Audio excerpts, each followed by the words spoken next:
Hello viewers, welcome to my YouTube channel education Deepak. তো আজকের ভিডিওটি খুবই ইম্পর্টেন্ট, কারণ ভিউয়ার্স তোমরা দেখতে পাচ্ছ আমার কাছে আছে মন্ত্রা ডিভাইস, যেটা কিন্তু L0 পুরোনো ডিভাইস, ঠিক আছে।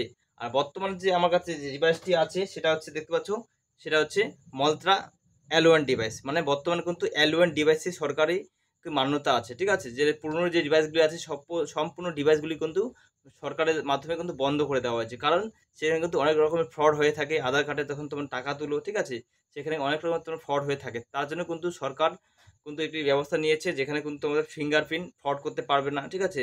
যার মাধ্যমে তোমরা প্রতিটি গ্রাহক সেফভাবে টাকা তুলতে পারবে। তার জন্য কিন্তু বর্তমানে যে সিস্টেম চালু করেছে সেটা আছে যে মন্ত্রা L1 ডিভাইস, ঠিক আছে, যেটা তোমরা এখনও অর্ডার করতে হবে। তোমরা যদি আজকেই হচ্ছে 1 তারিখ, আজকে থেকে কিন্তু স্টার্ট হয়ে গেছে। তোমরা যারা পুরোনো ডিভাইস ব্যবহার করতেছো সেই ডিভাইসগুলি কিন্তু আর কাজ করবে না, তোমাদের কিন্তু নতুন ডিভাইস অর্ডার করতে হবে, ঠিক আছে।